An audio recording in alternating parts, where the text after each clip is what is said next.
All right. So I was on someone's video recently, maybe a week ago. I said Dragon Ball Z games are trash. Most games are pretty much trash. But I was mainly talking about Dragon Ball Z Sparking Zero.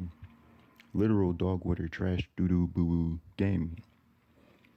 And the first thing I'm going to talk about to back this up is the Daigo Parry.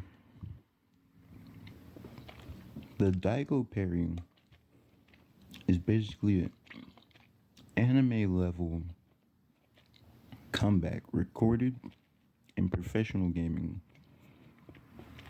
It was in Street Fighter. Someone parried every single attack from one of the Street Fighter characters and one of the abilities that they do. And I'm going to show some footage of that. So, when we're talking about flurry attacks, right? Because one of the people in these comments was like, oh, the Dragon Ball Z combat where they're doing all the strikes isn't very easily replicated or whatever. That's entirely not true.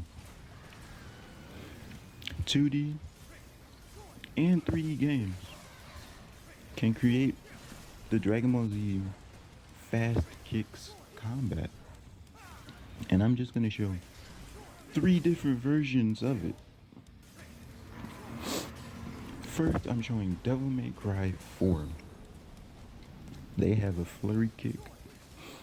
All you have to do is attack one time, attack a second time, delay your input, and then boom, your flurry kick comes out. And then there's another version of the flurry kick in Devil May Cry where you press forward and attack. And then the character does a bunch of kicks and move forward while doing these kicks. The style I like the most is the one in Devil May Cry 5 because you get to just switch between punches and kicks. Both your punches and your kicks have the flurry on them. When you use your punches, you just press X, right? And the punches come out as quick as you can press the button. Then on the flip side, with the kicks, you kick once, you kick twice, then you delay your input, and you press kick. You just keep pressing the kick button after that delay. And you can speed it up based on your kicks. You can slow it down, but not very much, or he'll stop doing the kicks. But you can upgrade how these kicks work by doing something that's basically Kaioken. It's where you take out one of his swords, his demon version. I don't know what the sword is called actually. But you hold down X, and then now you're going to have this thing on you that allows you to jump more, dash more, all those different things. Your attacks will have different effects on them. They're called summon swords. But now you're able to get higher range on all your attacks, and your kicks basically turn into the flurry. I'm going to show all of that in both Devil May Cry 4 and Devil May Cry 5. They allow you to transform. It's so cool. In Devil May Cry 4, both Trish and Dante have their devil triggering. Trish just straight up looks like a Super Saiyan. She has yellow glowing around her. She has electrical attacks. I'll just show some gameplay from Trish. Now Dante in Devil May Cry 4, he can use his transformation to boost and upgrade the damage on any one of his attacks. Or you can just walk around, transform, and he can't fly. But in Devil May Cry 5, Dante gets both the Kaioken thing that I was talking about before. He gets a base transformation, and then he gets a second transformation, or you can call it the third transformation. I kind of count the thing where he has summon swords as a transformation too, because when he transforms, he automatically gets the summon swords. So when you use the summon swords without transforming, it's basically being transformed within your base form. It's almost like having an aura. Right? It's like, and even that goes into how you could have stuff like Kaioken in a Dragon Ball Z game.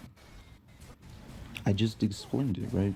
He can have it while he's transformed, and then you can use it while he's not transformed. It's such a good feature. And now I'm just going to show more gameplay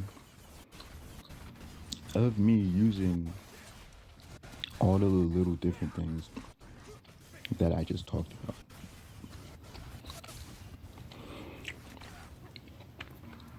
Now, when it comes to Devil May Cry, oh my gosh.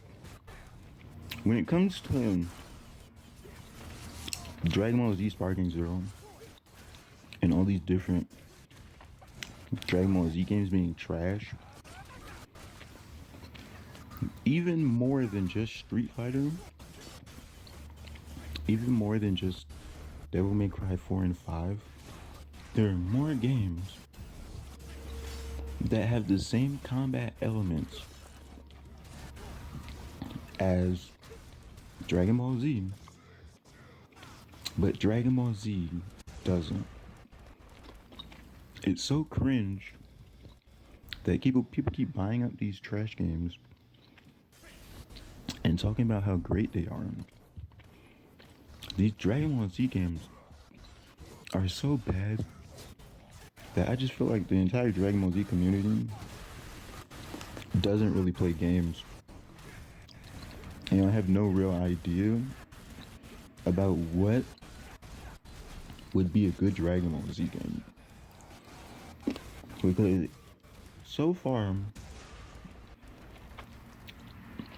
every Dragon Ball Z game has been some type of dog wooden.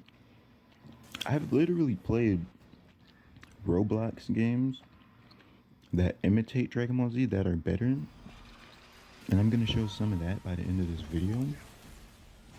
But it's like, even games like Path of Exile 2 are gonna have a transformation system, and power blasts and all these different things are already in Path of Exile 2, to where it's like, man, we're never getting good Dragon Ball Z games. We're never getting good Dragon Ball Z games.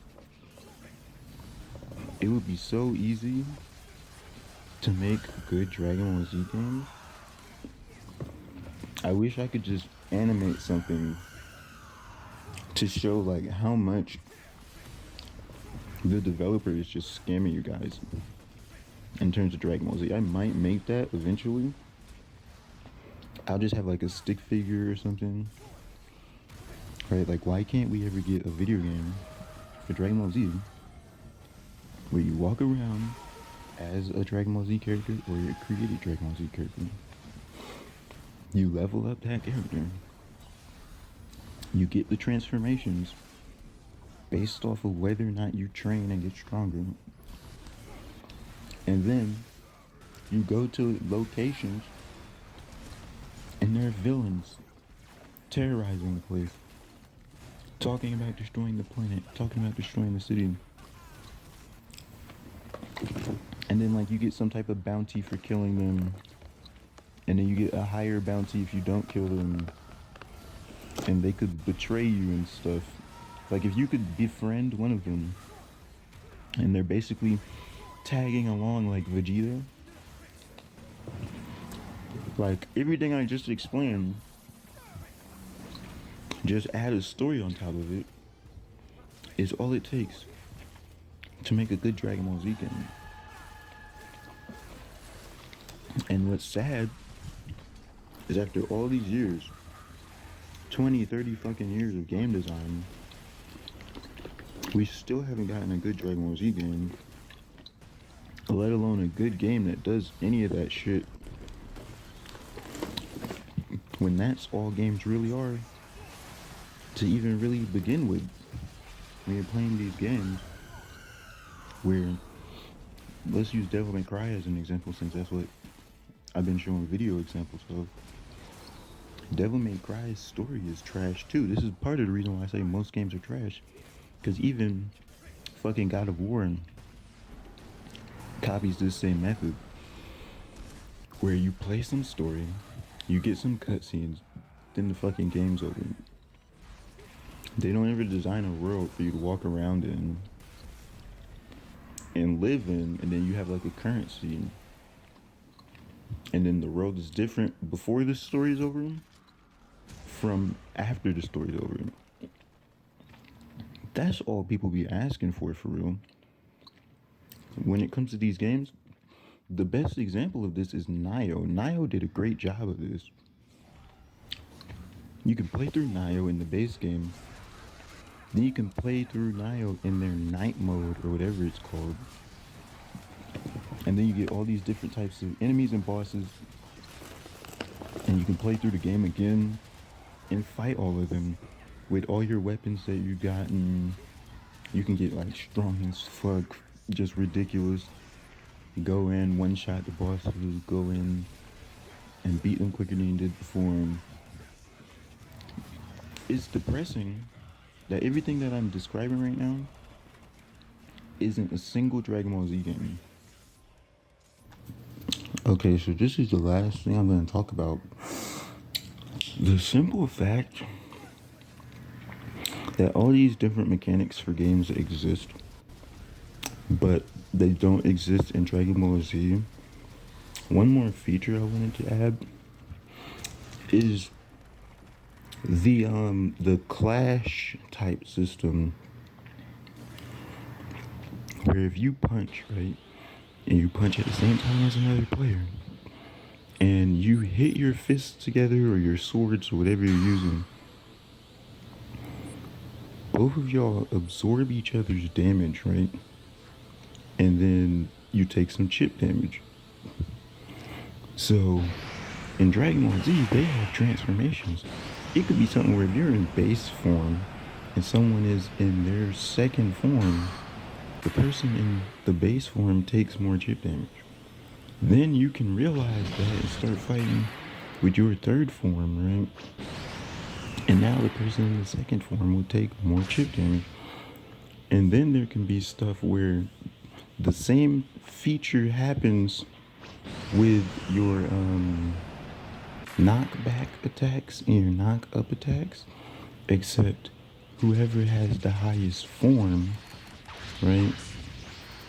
Unless y'all are in the same form, but whoever has the highest form, their attack is gonna work. So if it's a knockback and y'all both hit each other with a knockback, or you hit an attack with a knockback, then the person with the higher form will get knocked back. You'll still get the chip damage, right? Then the person with the highest form will be the person who wins the knockup. Then if y'all have the second form and you're both in the second form, you're both in the same form, y'all just push each other back, right? Like, there's so many aspects that could exist in a Dragon Ball Z game that should exist in a Dragon Ball Z game. It's actually just crazy that we don't have better Dragon Ball Z games.